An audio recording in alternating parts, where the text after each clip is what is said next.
안녕하세요. 백상원 목사입니다. 오늘은 7월 18일 목요일 아침입니다. 오늘도 변함없이 하나님의 말씀과 함께 하루를 살아가는 여러분 모두에게 크신 하나님의 넘치는 은혜가 종일토록 함께 하시기를 바랍니다. 오늘 주신 하나님의 말씀은 예레미야서 33장 14절부터 26절까지 말씀인데요. 그 중에 23절부터 26절까지 말씀을 중심으로 주신 말씀을 나누고자 합니다. 오늘 본문의 말씀은 하나님께서 거듭거듭 회복의 약속의 말씀, 회복의 비전을 말해주지만 이스라엘 백성의 현실은 하나님의 회복의 약속과는 너무나 먼 현실이었습니다. 그들은 현실적으로 바벨론의 침공을 받아서 온 나라가 황폐화되었고 이스라엘 백성, 유다 백성들은 모두가 다 이방 땅으로 흩어지게 되었고 바벨론의 포로로 잡혀가게 되지 않았습니까? 그리고 그곳에 사는 동안에 날수가 길어지고 10년, 20년, 30년 세월이 계속 지나가고 있는 것입니다. 하나님의 약속의 말씀, 회복의 약속은 더디 이루어지는 것 같고 하나님 이스라엘을 버린 것으로만 생각될 때 이런 낙심과 좌절, 회복이 요원한 장래처럼 여겨질 때 그들이 하나님 앞에 원망하는 내용을 다루고 있는데요. 그 원망의 말씀을 들으시면서 하나님이 주신 말씀이 오늘 23절부터 26절의 말씀입니다. 먼저 제가 24절을 읽어보겠습니다. 이 백성이 말하기를 여호와께서 자기가 택하신 그들 중에 두 가게를 버리셨다 한 것을 네가 생각하지 아니하느냐. 그들이 내 백성을 멸시하여 자기들 앞에서 나라로 인정하지 아니하도다. 본문의 말씀은 무엇이냐면 이스라엘 백성이 서로 간에 말을 하고 있는 것이에요. 하나님께서 택하신 두 가게, 다시 말하면 북왕국 이스라엘과 남유다를 말하는 것입니다. 하나님이 택하신 두 나라를 하나님께서 버리셨다라고 하지 않으셨냐? 하나님이 그들을 버리시지 않으셨냐? 하나님이 버리셨는데 하나님이 그들을 다시 회복시키시겠느냐?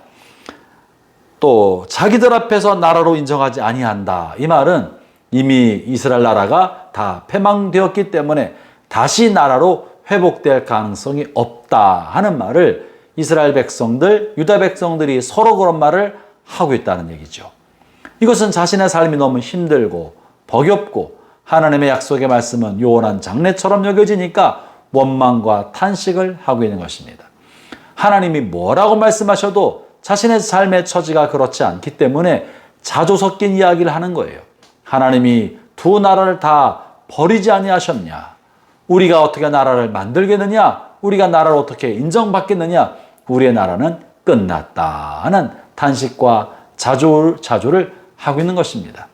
이에 대해서 하나님이 뭐라고 말씀하십니까? 마지막 절 이렇게 말합니다.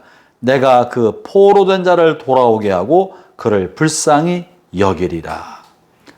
그리고 그 앞에는요, 내가 다윗의 왕위를 영원히 이어지게 하며 레위 지파 자손 중에서 제사장이 끊임없이 일어나게 할 것이라고 또한 약속하고 계십니다. 사랑하는 형제자매 여러분, 우리가 인생을 살다 보면 하나님의 섭리와 경륜을 다 이해할 길이 없어서 하나님의 약속처럼 내 삶에 하나님의 은혜가 미치지 않는 것 같고 하는 일이 잘 되지 않고 하나님의 돌보심을 얻지 못하고 있는 것처럼 느껴질 때가 있습니다.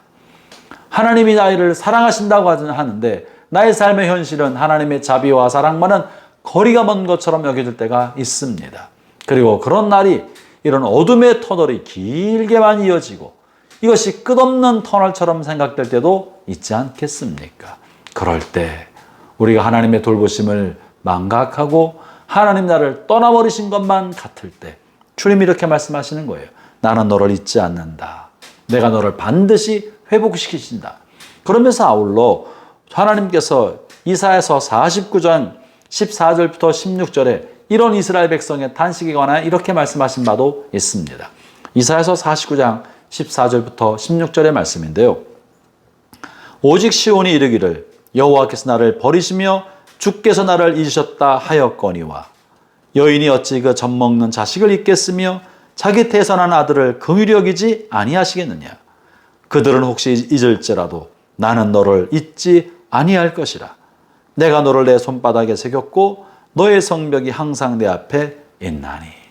사랑하는 형제자매 여러분, 하나님이 잠깐 특별한 섭리와 뜻을 가지고 우리를 어둠의 터널, 사망의 음침한 골짜기로 지나가게 하실 때가 있습니다. 다윗도 그런 경험을 가졌습니다. 그러나 사망의 음침한 골짜기는 우리를 사망에 이르게 하는 것이 아니라 우리를 연단하고 우리를 시험해서 우리로 하여금 하나님을 더욱더 경외하고 하나님의 성품을 닮아가는 연단받은 하나님의 거룩한 백성이 되게 하려는 하나님의 섭리인 것입니다.